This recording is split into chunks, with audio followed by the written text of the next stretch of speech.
Sinead O'Connor has died at age 56. The Irish singer was known for her intense voice, her political convictions, and the personal tumult that overtook her later years. A warning, this piece mentions suicide. NPR's Neda Ulaby has our remembrance. Alternative radio in the late 1980s rang with the voices of female singers who defied commercial expectations of what women should look like and how they should sound. But even in a crowd that included Tracy Chapman, Laurie Anderson, and the Indigo Girls, Sinead O'Connor stood out. The album's title, The Lion and the Cobra, refers to a psalm about believers, the power and resilience of their faith. And throughout her early life, Sinead O'Connor was resilient. I grew up in a severely abusive situation, and my mother being the perpetrator. Sinead O'Connor on NPR in 2014. So much of child abuse is about being voiceless, that it's a wonderfully healing thing to be able to just make sounds. O'Connor started making sounds in a home for juvenile delinquents after a childhood spent getting booted out of Catholic schools and busted repeatedly for shoplifting. But a nun gave her a guitar and she began to sing on the streets of Dublin and then with a popular Irish band called Intuanua here in 1984. O'Connor came to the attention of U2's guitarist, The Edge, and she got herself signed to a label.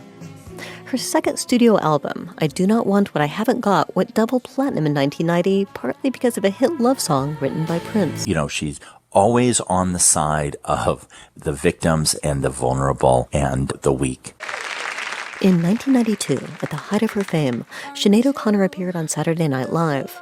She raised her voice against racism and child abuse. Child abuse, yeah. There was dead silence when she ended the song by ripping up a picture of then Pope John Paul II. Fight the real enemy. What followed in the media was a collective howl of outrage. It drowned out a prescient protest against abuse in the Catholic Church.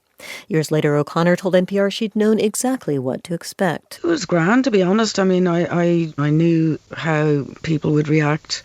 I knew there would be trouble. I was quite prepared to accept that. To me, it was more important that I recognised what I will call the Holy Spirit. Rock music's Joan of Arc, as she began to be called, became increasingly erratic in her convictions.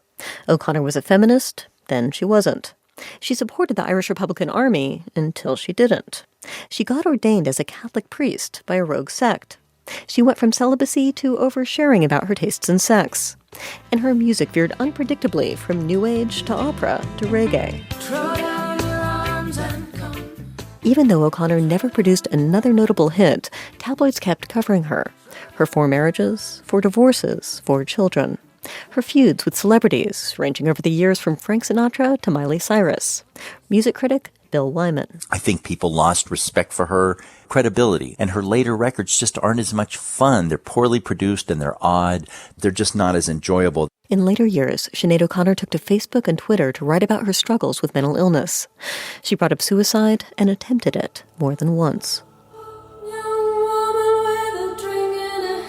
If you came of age in the 1980s, one song you heard over and over from Sinead O'Connor's first album was this one. It's called Never Gets Old. If only somehow Sinead O'Connor could have gotten old as powerfully as her strongest song.